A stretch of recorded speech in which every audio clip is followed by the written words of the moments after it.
Welcome to week 134 of Misha Dianne Watch Santa Barbara. Hello. And Merry Christmas. Ted mentioned Sally's apartment last week, and we didn't even mention it. He says, I've been keeping Kelly's apartment for her this whole time. And I realized, was the last time we saw that apartment when Ted got arrested? When he and Lakin were in bed? Or... It's been a long time, and remember, this was the apartment that Sally originally had, so it's been around a long time. We just haven't heard of it for quite a while. Now, there was that time that Kathy Shower and Mason were in there when was it Mark McCormick came to town? So that was in that apartment too, so that may have been a little bit later. Yeah, the other thing we didn't mention, and it's not that important, it's kind of amusing that, when Eden brought fresh clothes for Kelly, she brought exactly the same shade of orange that Kelly has been wearing this entire storyline, basically. So yeah, Kelly's still in orange. Yeah, that was hilarious, because I'm like, okay, they're on the lookout for a woman wearing orange, and here she is wearing orange. Now today it looked a little more pinkish, but definitely I would have gone with a completely different color for Kelly. Yeah. Kelly and Jeffrey escape through the back door of the wine cellar as Cruz pushes an entire wine rack on top of Keith Timmons. They make it to the Lockridge property, and we see a nice wall, actually, for the first time, with, I think, a gate in it. So I don't think we've ever seen that wall before, that brick wall. Not brick, but stone wall. And then the next scene we see them, they're at another wall, which at first I thought was the same wall, but in fact it is the wall of the Santa Barbara Bus Depot, where, of course, Joe Perkins arrived in Santa Barbara in episode, was it 1 or 2, of Santa Barbara, and where we spent a good long time with the gang that we had met on the Santa Barbara cruise when we went to LA last summer for the 40th anniversary festivities. We saw a lot of that bus station, but it was back projection only. But it was pretty well done. The lighting was really good. We had a lot of back projection because Kelly and Jeffrey promptly steal a tour bus, and we see them conducting the tour for most of the rest of the episode. Jeffrey does not really know Santa Barbara, so he relies on Kelly's directions to try and find, the place that most people want to go see, which is the Mission. And they never actually do make it to the Mission, as far as I can tell. I thought maybe when they were doing the rest stop, they were at the Mission, because I saw some pillars. I'm not sure from that angle if that's where they were. But they have Japanese tourists, and to Kelly's surprise, Jeffrey speaks Japanese and conducts part of the tour in Japanese. He also says that they are getting a little bit concerned by Kelly's very terrible tour guiding.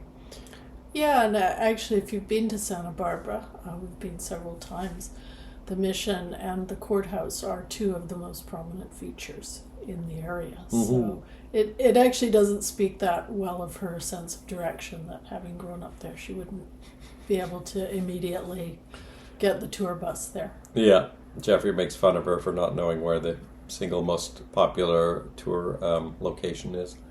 A police officer knocks on the window, not because he recognized anyone, but because I guess he's on foot patrol, and he is exhausted because Keith Timmons has had all the cops in town looking for Kelly Capwell nonstop, and so he just wants to sort of rest a bit, and he ends up falling asleep on the tour bus.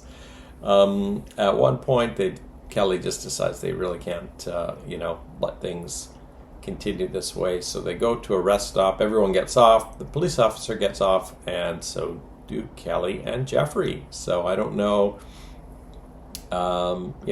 if that's going to raise some alarms when, the bus driver and tour conductor are gone from that bus. They end up at the University of Santa Barbara, Ted's place of education, in what looks like some kind of student common room, which has got a chessboard set up on one of the tables. Anyway, they promptly steal some coats from a coat rack in that room. Kelly puts on a white coat, and she gets athletic-looking jacket for Jeffrey. And instead of leaving the scene of the crime, they decide to play chess 8 feet away from where they stole the coats. Presumably, someone's going to come and get their coats soon and see exactly who stole them sitting 8 feet away. So that was kind of goofy. I would also love it if someone plotted out kind of the route their bus has taken. Where is the University of Santa Barbara? I assume there is one for real. Vis-a-vis the mission or the courthouse or any of the other places they could not find. I would like to see that too. I don't know if there really is a USB. We hear KUSB, the radio, playing later, talking about how the entire city has been cordoned off because of Kelly Capwell. I really liked all the back projection that we saw during the bus trip. That was actually kind of a fun locale. We had at least 4 tourists who had speaking roles. Keith has Cruz arrested for assaulting him. And he finds a judge who refuses to provide bail for Cruz. Mason calls the chief judge, who might be able to overturn that ruling, but he is in Sacramento and it will be a while.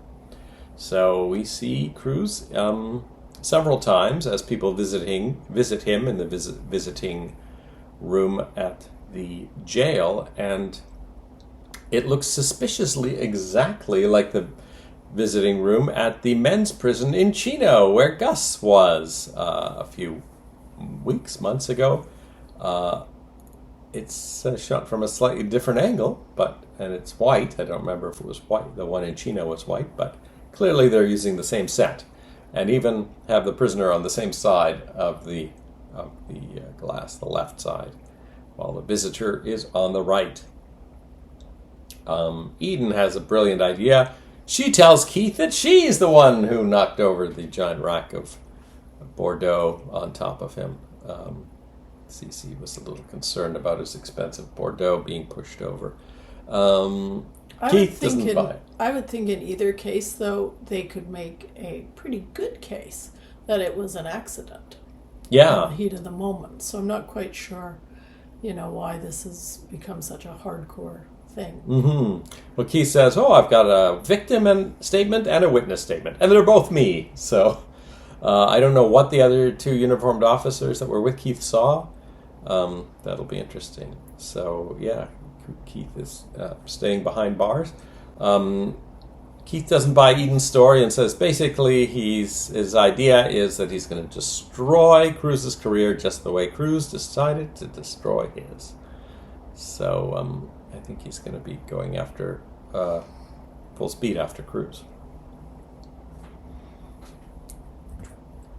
Mason tells Cruz that he's about to do something that a lot of people are going to be pretty upset with. Presumably, he thinks Victoria is going to agree to marry him. Eden asks Mason why he's hanging out with Victoria Lane. Mason is not ready to tell anything about that yet, but one of Eden's lines is, "She can be pretty in a certain light." Gina is happy to see Cece is alive and is so excited that she gives him a big hug. This, of course, is the last thing on Cece's mind. He ends up picking up Gina and throwing her into the coffin and shutting the lid. And then later Gina complains that she thought they were going to bury her alive. And of course they make this as dramatic as possible. Only half of the lid is down, so we see Gina's legs kicking up in the open half. Mm-hmm. Cece, now this is where we get some Capwell mythology of Capwell family. Cece tells Sophia that his father would be disappointed with how he's handled things, and his grandfather too, both with his family and his business. But Sophia points out that his father was not perfect, and Cece is a little surprised when Sophia tells him that he was a womanizer, as Cece was not aware of this at all. And he says, "My parents were married for decades." And Sophia says, "Well, you never saw the way he looked at me when we were dating." So that is a really interesting piece of information about a man, of course, who's long dead, but apparently was alive in the 60s when Sophia and Cece were dating. So I don't know if we get too much history of the Capwells throughout the years, but this is just a little piece that we get. Cece makes a decision. He's decided he's had enough of Gina's shenanigans, and it's time to have her arrested for embezzling all that money. So we may see, I think Cece had said they don't think they can tie Keith to it. So we may see Keith have no choice but to prosecute Gina. Yeah. We could have Cruz and Gina in jail together.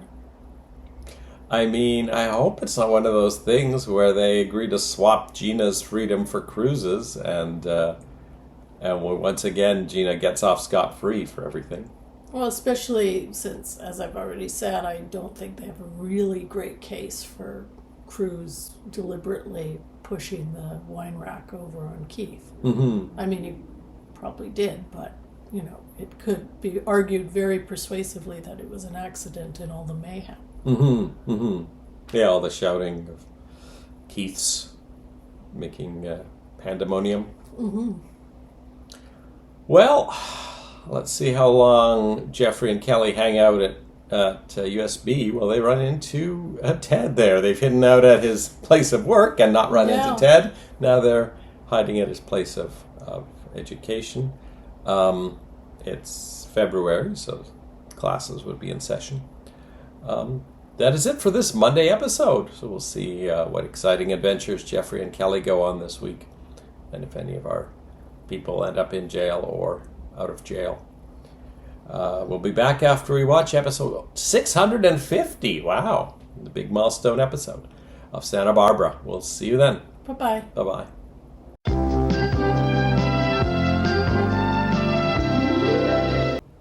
Welcome. Hello. We are now for the second time recording episode 650 of Misha and Dianne Watch Santa Barbara. We have a 1.5 gigabyte file on Diane's MacBook, but somehow Photo Booth has corrupted the headers, according to all the attempts I've made to repair it. And although the data is there, I don't have any way of getting it to read. So we are going to redo our 650th episode, even though we've already recorded 651 and 652. And, your haircut is hidden by your style, but hopefully this was a 20-minute episode originally. You can't remember anything we said before, and we've forgotten everything that happened in the episode. Well, I have my summary, but I don't know if it's going to stretch to 20 minutes now because we won't be as excited.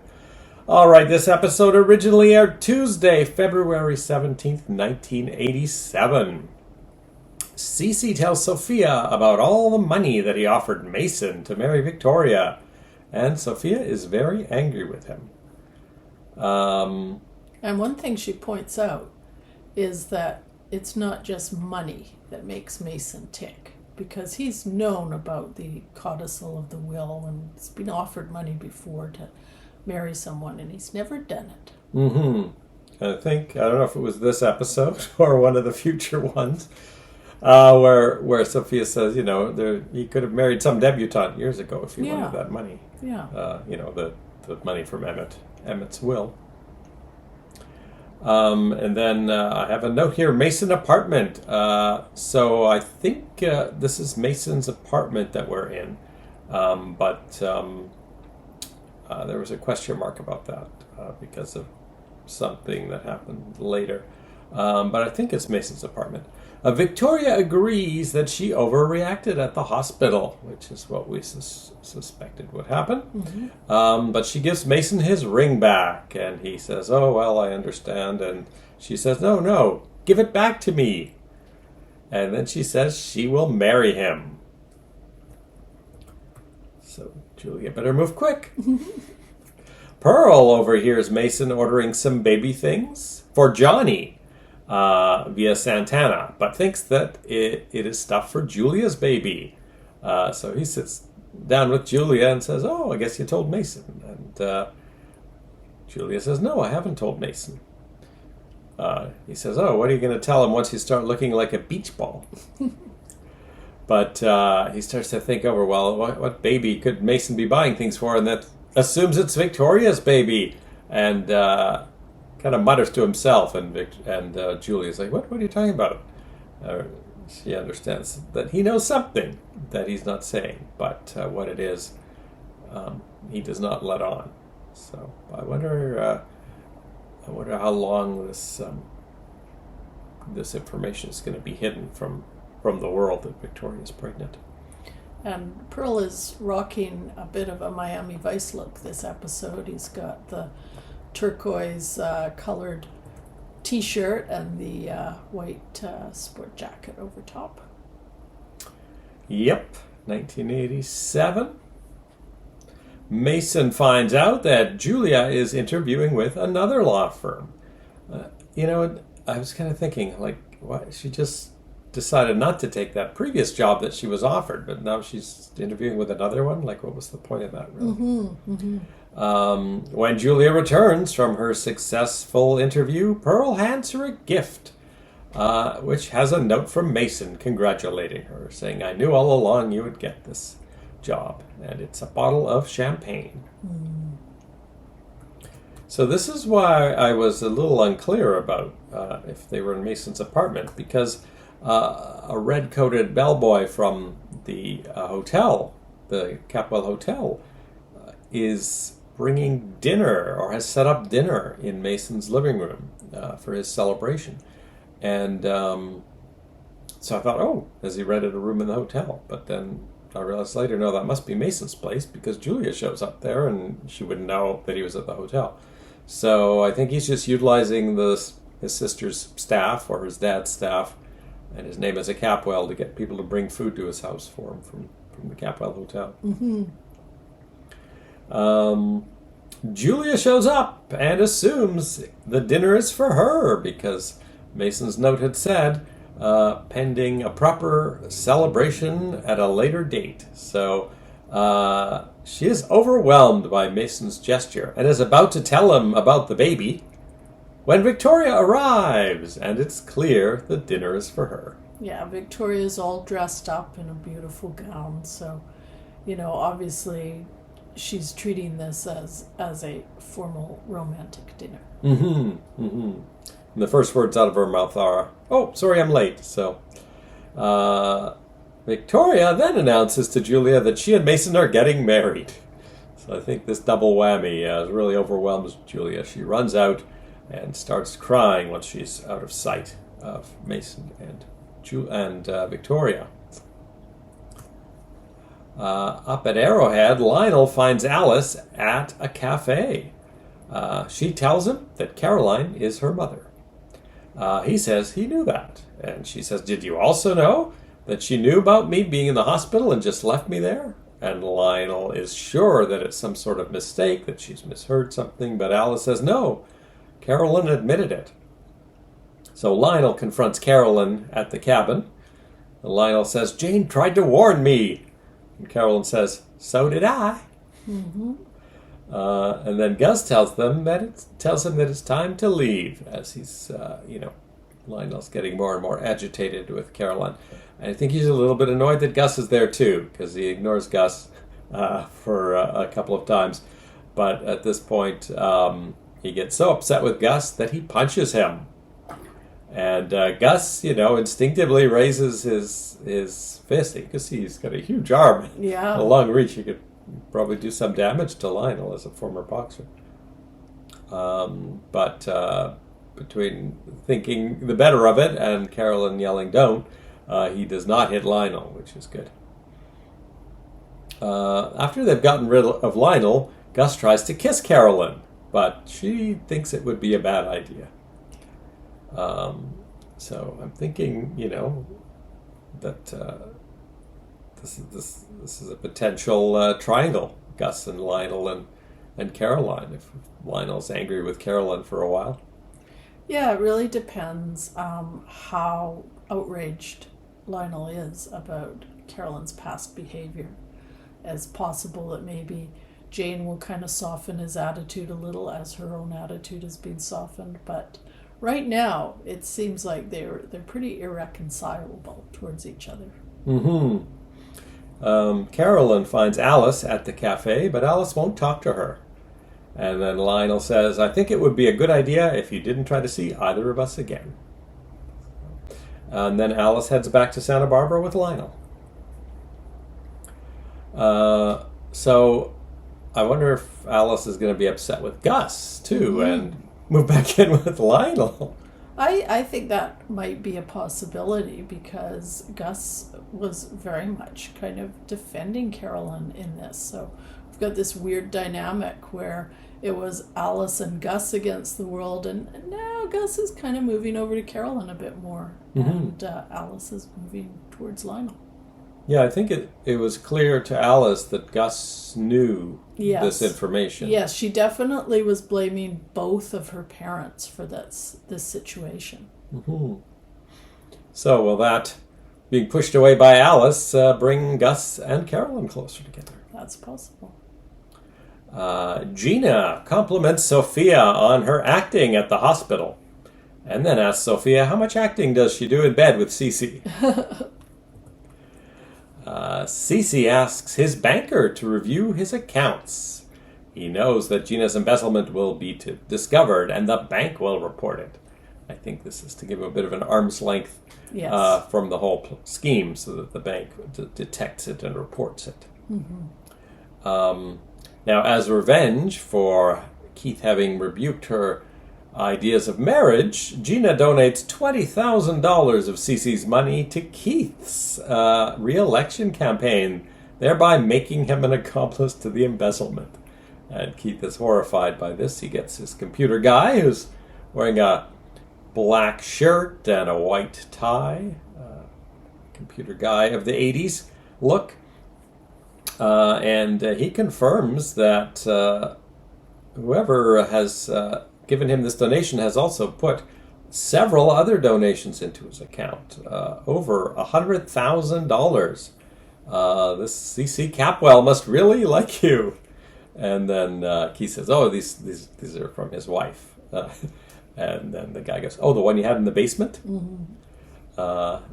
His quote is, "This boogie woogie basement must really have the hots for you." So Keith says, "You've got to undo these entries. Reverse it." But he says it can't be reversed. I mean, but the only thing you could do is get a powerful magnet and wipe the main computer. So Keith says, "Go to it." And this is where I start to wonder how feasible this plan actually is. I mean, first of all, there's the fact of this being just one branch of a bank. Presumably, it has multiple branches. So they normally would send at least once a day data up to the main branch. So even if today's entries aren't in there, some of the older ones might be. But also, the kind of magnet you'd need to wipe a computer would be, I think, a strong electromagnet. And so you'd need, like, I think a big thing on a cart that needs power to generate the magnetic field. So you'd need to sneak into the bank with this cart. Presumably, just a normal plug might not even be enough to plug it in, so it might need to be gas-powered as well. And then you just have to make his way to the server room unmolested by the guards, and then figure out exactly where to wipe the computer, or if there were tapes, you'd have to do those as well as any hard drives that were involved. So it seems like it would be something that you would need some planning for. You'd have to do it at night when the bank is closed, so there's that. And you certainly couldn't do it on a couple hours' notice, I would think. And then there's the other issue of, you're not just wiping C.C. Capwell's records. That entire bank's transactions for at least the day would be totally wiped, throwing everyone into chaos, People would have to come back with their paper receipts saying, "Oh, see, I put in $2,000 here." It would be a nightmare. Yeah, this would be the lead story on the news. Mm-hmm. Definitely. Gina spends the whole episode taunting the Capwells about things, and finally Cece has had enough with Gina and calls the police. He is planning to report the embezzlement, but as he watches in horror his computer screen goes black. So, seems like Tech Guy has succeeded. Yes, and this is actually very good news for Keith, because he, in a panic, was starting to woo Gina. He was buying her expensive jewelry and promising her trips to wonderful exotic locations. That comes to an abrupt end. These earrings were gigantic, gold and I think diamonds. Yeah. And, he was trying to lure Gina to his office, so A, she couldn't do any more damage, and B, he has another computer just like Cece's in his office, and he's monitoring it just as Cece's is. And so, first thing he does when Gina gets to his office is he takes the earrings, says, "Oh, these are too valuable, better put them in the safe." So now he's got them away from her, and then she's going on and on about Bora Bora and Tahiti, and go, yeah, these things sound great. Checks the computer, wonderful, and then the screen goes black for him too, and without double checking, he assumes that means everything's been wiped, and he says, "Okay, that's it, get out of here," and he reveals he didn't mean any of that, and in fact the gold was fake and the diamonds were zirconia, and he has no plans whatsoever to marry her. And he says, the only thing that annoys me about this plan to save myself is that it's also keeping you out of jail as a result. So that brings me back to my other thought about, well, Gina's other transactions were on previous days.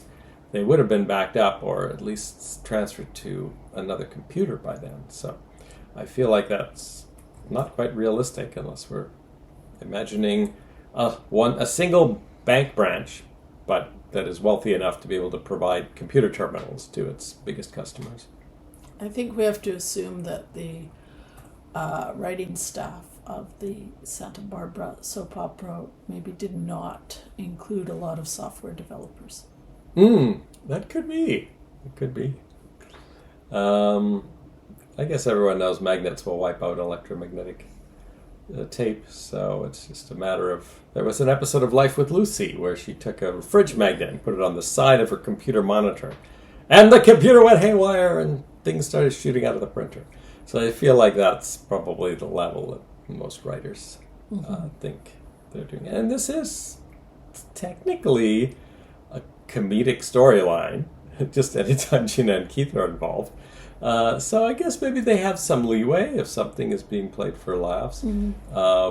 Though I don't think Sophia and Cece would agree this is a humorous storyline. So maybe that's when you can suspend your disbelief more when something's being played for humor.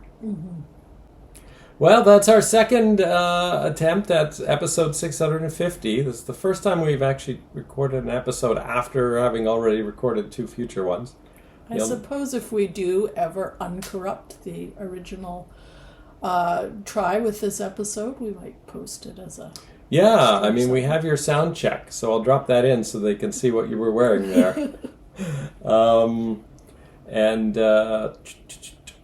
What was I just going to say? Oh, yeah, the only other thing we ever lost was when your old Apple computer, once again, Apple, the hard drive filled up and it turned to a brick, and we lost our Princess Bride review. So we will see you after we watch episode 651 of Santa Barbara. We'll see you then. Bye-bye. This is an audio check.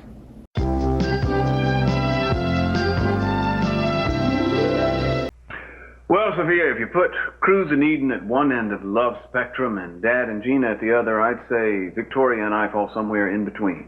Welcome back. Hello. We finished episode 651 of Santa Barbara, which originally aired Wednesday, February 18th, 1987.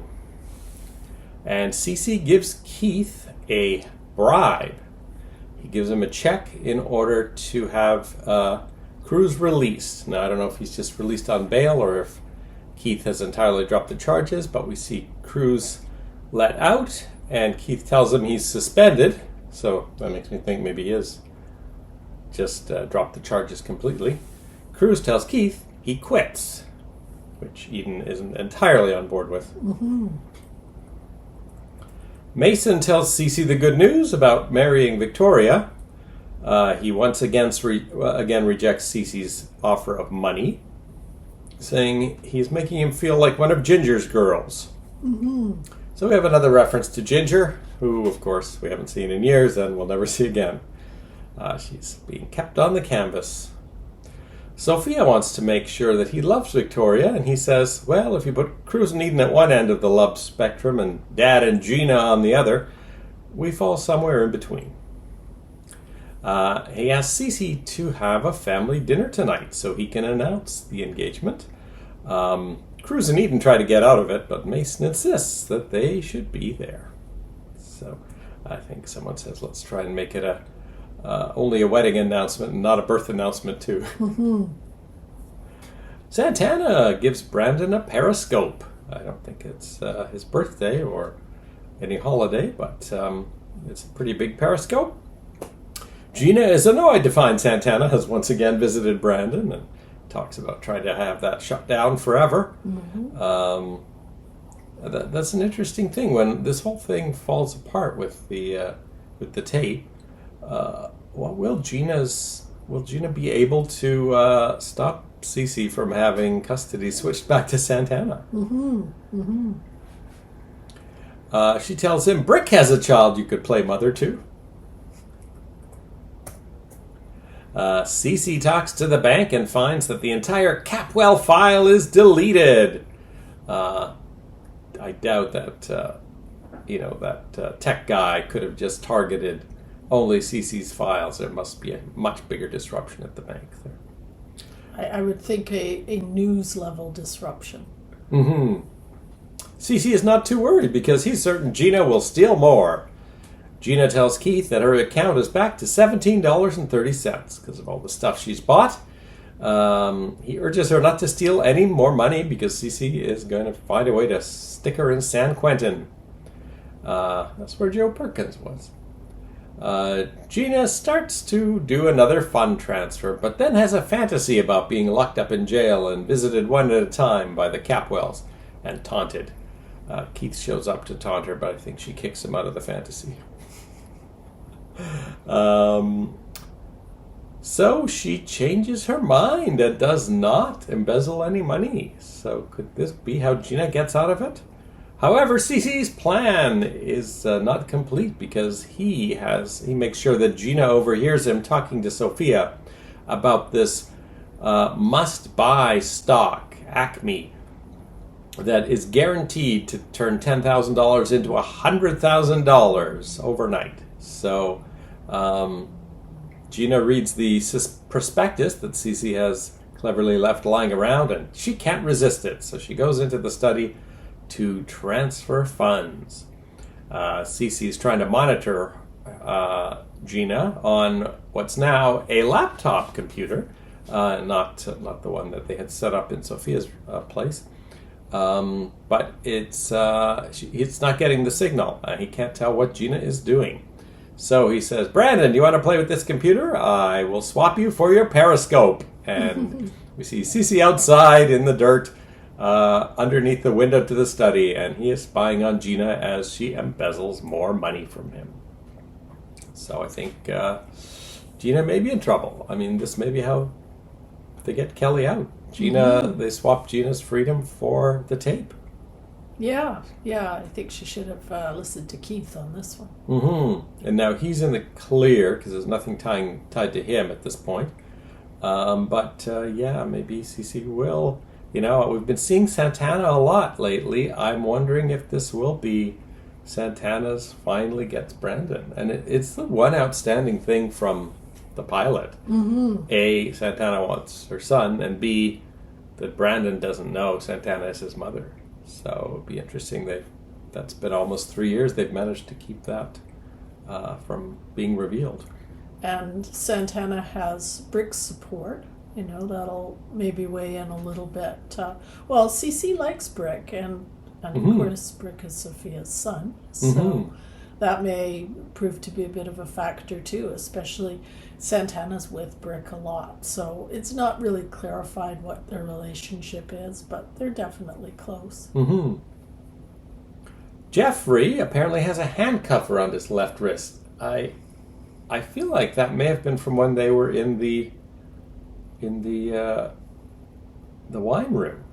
I feel like one of the police officers grabbed Jeffrey briefly. Yeah.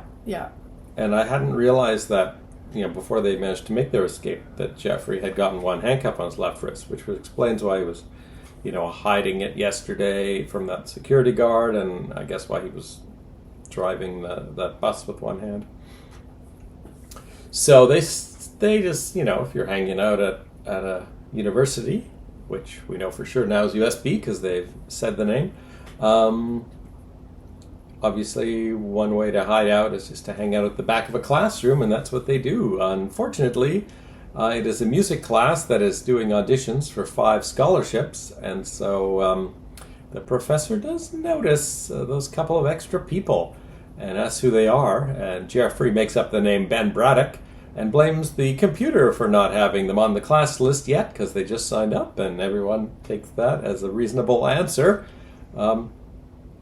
Might even be a reasonable answer in 2025. Yeah. He plays the piano with just his right hand because he's hiding his handcuffed left hand in his stolen blue jacket.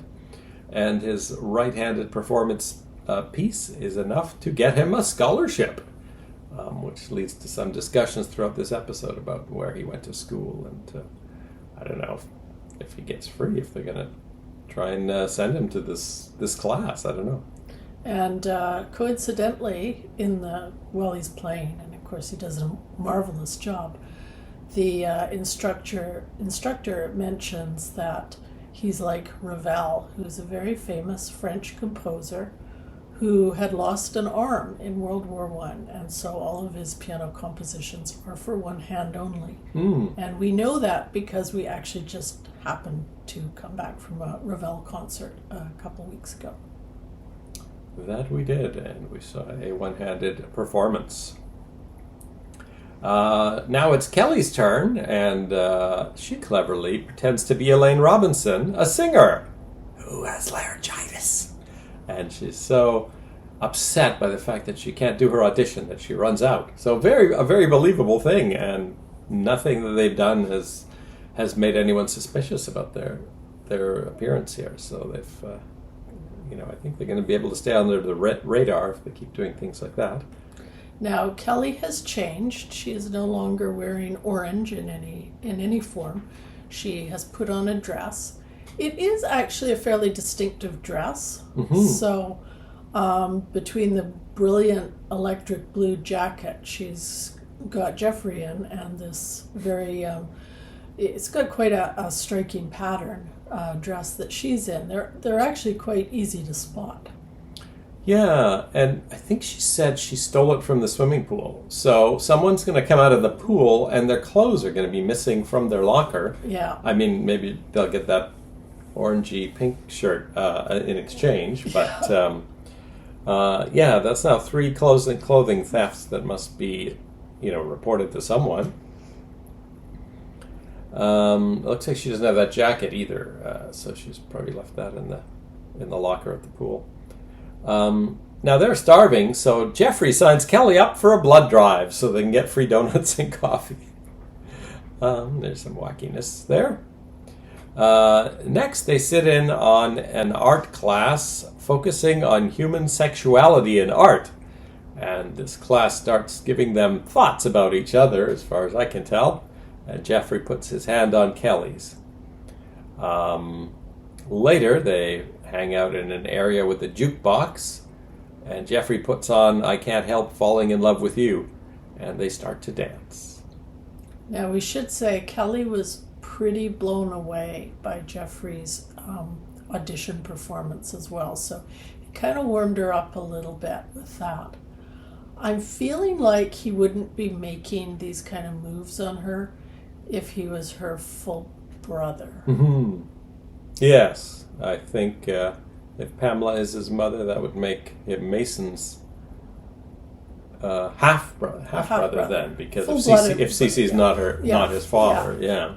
But I still feel like he wouldn't be doing that. So Mm-hmm. it's making me think more and more that he and Mason perhaps share a relationship through Pamela, but not through Cece. I feel like at this rate, they may end up married before they ever return from being on the run. Yeah. A shadow appears on the wall. And that's the end of the episode. So will this shadow be someone who recognized them and is stalking them? Will it just be a security guard who wanders in, but they manage to, say, oh yeah, we're just hanging out here? Or will Ted Capwell actually go to school and maybe he spotted them while he was on his way to class? Yeah. If he's working at the Abernathy stables every day, he's quit at KUSB, but presumably he's still going to school. I mean, I don't think Cece would let him quit school. Mm-hmm. So, well, we'll find out who the mysterious shadow is when we watch episode 652 of Santa Barbara. We'll see you then. Bye-bye. What does your broker say?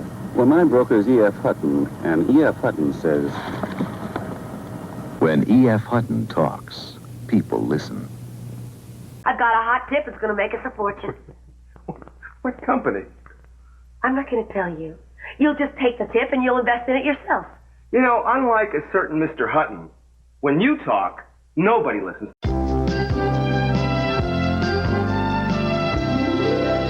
Welcome back. Hello. We finished episode 652 of Santa Barbara, which originally aired Thursday, February 19th, 1982. Hello. Hello. Keith sees on his computer that Gina is trying to transfer more of Cece's money, and he frantically calls her. She picks up the phone in the study, and he begs her to stop. Of course, Sophia and Cece are watching from outside the window with Brandon's periscope, and they're anxious for Gina to hit that last button. But after Gina cajoles him into it by saying, I need $25,000. It's going to be $2.5 million with this great investment. He says he'll give her the money himself, which is odd because just 2 days ago he said he had no money. So I'm not sure where he's getting that $25,000 from. However, the alternative to that would be them going back to square one, because I think she was implicating Keith again in these transactions. Mm-hmm. He agrees to give her the $25,000, and she stops the transfer, much to Cece's chagrin. Gina shows Keith the prospectus and the notes. He notes it doesn't mention the male birth control pill that she said Cece was touting. That would make it such a valuable purchase. So yeah, I don't know where Keith is going to get this money from, and if he's going to figure out that is another trick. Kelly and Jeffrey hide as the security guard enters the area where they are dancing. So I guess that it was just a security guard. Kelly puts the music back on, but Jeffrey says no, they need to find a place to spend the night. They argue again about Jeffrey's secret regarding both he and Mason having the same ring. And then they find a room where they discover someone is conducting a sleep study. And they hide as the sleeping participant is awoken by two, I'm going to say, students in white coats. The place is vacated, and so since there is one bed, they decide Kelly should sleep first. A little while later, she wakes up in the middle of a nightmare, and Jeffrey hugs her. Kelly says, I just want to be close to somebody tonight. Jeffrey says, all right. Now, you actually were part of a sleep study. That was just of myself, though. That was just yourself, but it wasn't really a very comfortable experience, as I recall. You were on an extremely uncomfortable bed. You weren't allowed to bring your own pillows. and they had you completely hooked up with wires. Mm-hmm. And the whole thing is kind of monitored by someone, and it's monitored by computers. So I just felt like watching this that, A, they probably wouldn't get a very comfortable sleep, but B, that room would be pretty heavily monitored even if they weren't using it. Yeah, it sounded like they wanted him to write down his dreams. So, but I can't remember if he was hooked up to some little wire that they would then match up to that. Yeah.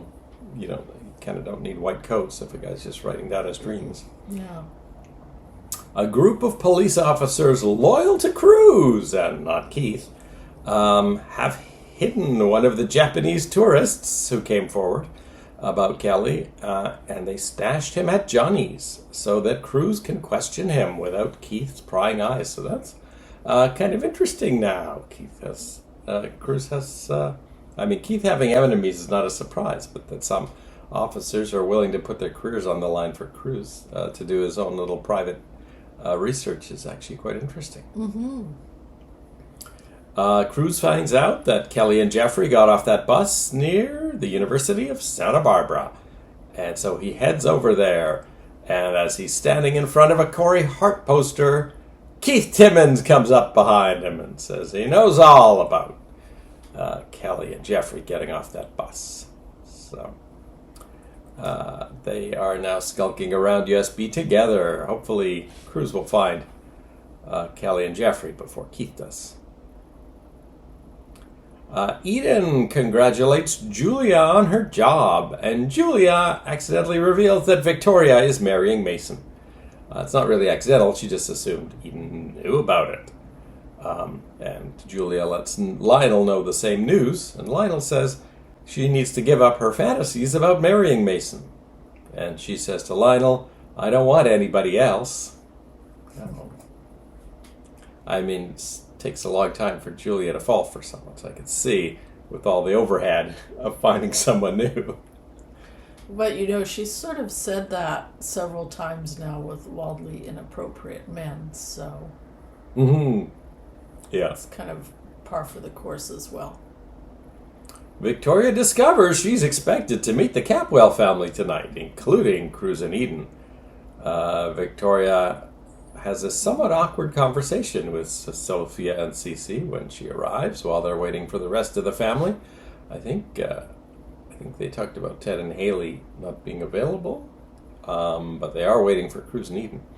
Cece suggests they should buy a house in Montecito. Eden arrives and demands to know why Cece is not outraged by this. Of course, Cece and Sophia can't tell her it's because Victoria's pregnant with Cruz's baby. Eden marches into the study where Mason has taken Victoria for some refuge and extends her hand in congratulations. I feel like that's not what I expected would happen. I thought Eden was going to blow up at Victoria. Well, I suppose in a way with Victoria marrying Mason, at least at this point, that kind of takes her off the table to be a threat for Cruz. Yeah, maybe that's Eden's whole thinking in this. She had time from striding from the atrium to the study to work that out, I guess. Now, of course, she doesn't know that Victoria is pregnant with Cruz's baby. May become a lot more awkward when the baby's born and looks like Cruz, but I guess we'll cross that bridge when we come to it. Yeah, I guess the next stage if Victoria starts to show, then Mason and Victoria have to announce they're having a baby and hope no one wonders about the math of how long they've been dating. Yeah. Gina doesn't take the news quite as well as Eden. And Victoria is shocked to find out from the family that Gina had been hoping that she would be the future Mrs. Mason Capwell. And I have to admit myself, I actually had forgotten a little bit their dalliances in the past, and was a little surprised at the depth of Gina's feeling about this. Now, I had kind of remembered some plot where Gina wants to marry Mason, but I looked ahead and it's not for like 3 years, so this is maybe just this is a seed that will be used there, but maybe this is just an interesting thing to solidify that Gina does hope she ends up with Mason. So Keith finds Gina sad about Mason's impending marriage. I mean, I don't know what he could do to try to cheer her up. He says, "Oh, well, you're going to be rich." And she says, "Oh, you really know how to cheer someone up." This actually is interesting. I wonder if the upshot of this is to make Keith jealous. He's already competing with Mason for the DA position on and off, so Yeah. I don't know. Maybe this is what would spur Keith into action to want to marry Gina. I think she would make him proof that he really does want to marry her for the right reasons. So I don't know. I don't know where this is going. So we'll see. Victoria shows Mason a magazine with a place in Big Sur where they can get married next month. Mason says they can get married tomorrow in Guadalajara. We just came across Guadalajara yesterday when we were wondering where the Mexican component of next year's World Cup is going to take place. We were trying to figure out the logistics of it happening in 3 countries. So Guadalajara is one of the places. So it's just an interesting overlap with reality. And we don't really see the rest of that scene. That's kind of the cliffhanger. So I don't know if Victoria will think he's rushing it for some reason. I mean, it's only a month, right? That she said, "Oh, it's available next month." Like, who gets married in March, right? It's Big Sur. I feel like Mason should have just said, "Okay, month sounds okay." But I don't know if he's worried about something else with Cece or with Eden. Yeah, we still, at least for me, I'm not quite entirely clear what the arrangement is with CC. So. Yeah, Mason keeps turning down money that Cece's offering him. I mean, the child, Cece, I don't know if Cece needs to sign a paper saying that the child will get the inheritance, because Cece knows it's not a blood Capwell, so Cece would potentially be defrauding Emmett Capwell's estate by, allowing this money to be had. Presumably, Cece's the executor if he's saying, he can give this money to Mason for Victoria's baby. Yeah, but we already know from previous conversations that wasn't necessarily in and of itself a motivation for Mason anyway. Mm-hmm. Plus, I would think the 50% chance that it could be a girl would, that's right. Be another mitigating factor. I just feel like there would have to be a little more in the pot than there is. Mm-hmm. Yeah, I think, I feel like Mason, what he said to someone the other day, just wanted the stability of this kind of a life, and thinks he can have it with Victoria. Eden tells Cruz that Victoria and Mason are getting married, and he quickly gets over it. And then Cruz tells Eden that they can get married the day after Kelly is free. Ooh, looks like we might have to bust out that champagne we've been keeping for Cruz and Eden's wedding. I looked ahead a bit and looked for the word wedding in Santa Barbara Online's 1987, and it appears 3 times, so I think we'll have at least 3 weddings this year. So we'll see. We'll see who that is as the year progresses. That's it for this Thursday episode. Piano once again furnished by Schaefer and Sons, and I Can't Help Falling in Love with You furnished by EMI American Records. I believe it's the Corey Hart version that we are hearing. I also wanted to mention that I think it is in this episode. There is a rather raunchy joke slid into the dialogue, and I wonder if it was improv. But I'm a little surprised that the NBC censors or powers that be didn't catch it. So was it something Keith said? It was something Keith said, I believe, to Cruz, just speculating on his possible life in prison. Ah, yes, that's right. Well, definitely nowadays, I don't think that kind of a joke is really considered appropriate anymore, because could be some additional connotations to it. Anyway, that is it for this episode. So we will be back after we finish off the week with episode 653. We'll see you then. Bye-bye.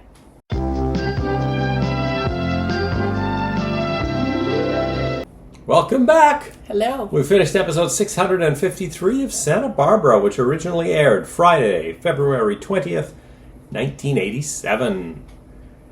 And we have not erased any episodes since then, so that's good.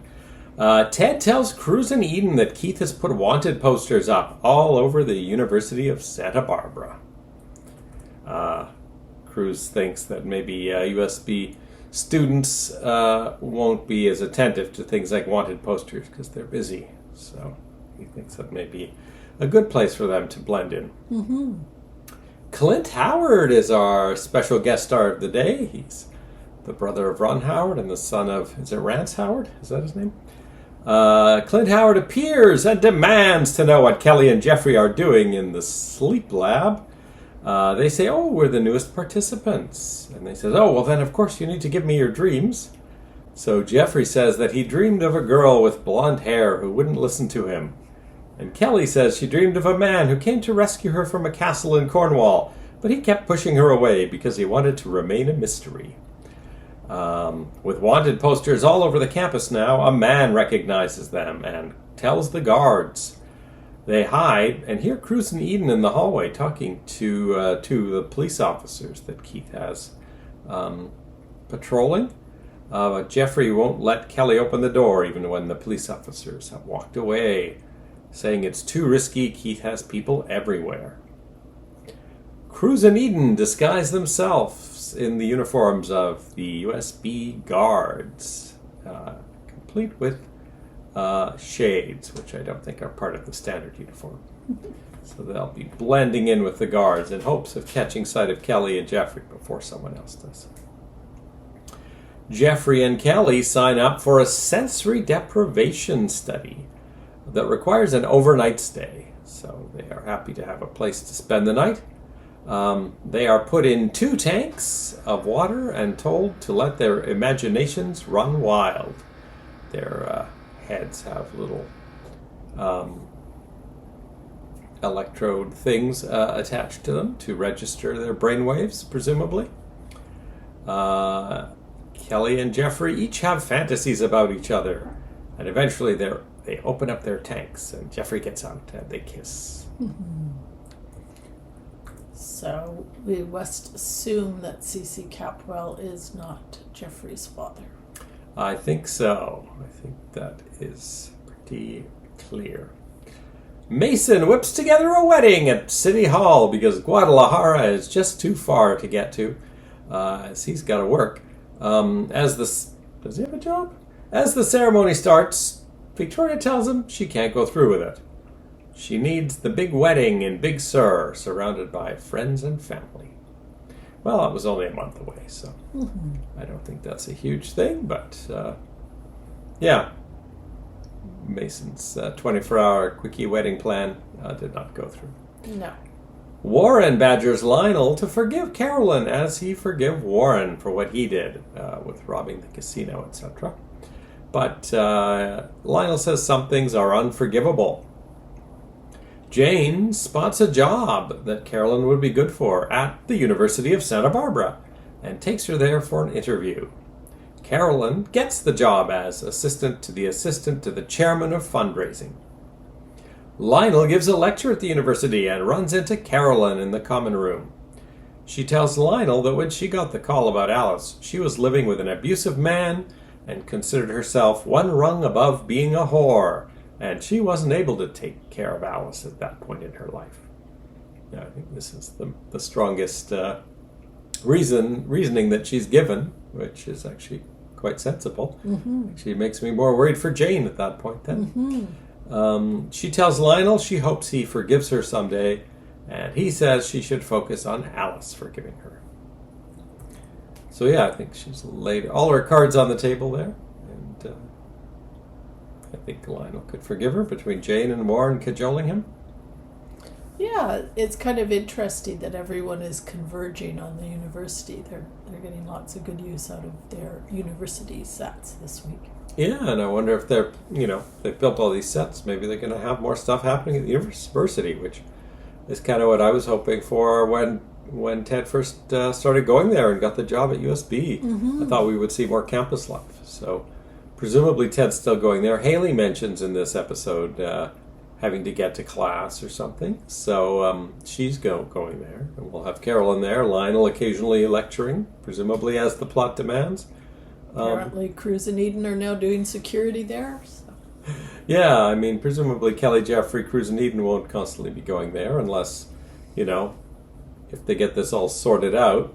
Jeffrey does continue in that music program that he got into, maybe slightly illegitimately, but his audition was what got him in.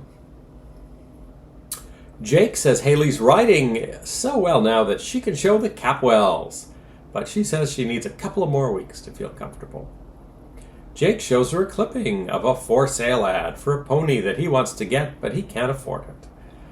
Haley takes the paper, and later Ted sees her on the phone inquiring about the pony, but she tells the seller that it is not in their price range. Of course, Ted gets the wrong idea and thinks Haley wants a pony for herself. Ted calls Haley to the Abernathy stables in the middle of the day for a surprise. He tells Jake, I hope you don't mind I borrowed your stall for a couple of hours, but I've got a surprise for Haley. And he pulls down a blanket, and there is Jake's pony. So Haley looks mortified, and Jake looks just horrified at everything that's happening. Ted proudly holds up the ad that Haley had left on the table at the Capwell house. So this is going to be an embarrassment for everyone, because I feel like Haley's going to tell Ted this was for Jake, and now Ted's going to be stuck giving Jake this horse that he had bought for his wife, or nothing good can come of this, I think. No, I think this will put a definite hole in the marriage between Ted and Haley as well. Well, I mean, she can't blame him for trying to surprise her, but to do it in such a short amount of time, it's shocking. And that's it for the week. Week 134. Piano furnished by Schaefer and Sons. Sensory deprivation tanks. We don't know who furnished them, but they had water in them and everything, and were glass, see-through, or plastic, or whatever. So they either built them at the studio, which is pretty impressive because you wouldn't want them to leak, or they borrowed them from somewhere. But I guess we'll see them in at least one more episode. And we'll see how things go with Kelly and Jeffrey. Maybe they'll find a wedding study that they can take part in, and they'll be married before the week is out. We'll be back for week 135 of Misha and Dianne Watch Santa Barbara. We'll see you then. Bye-bye.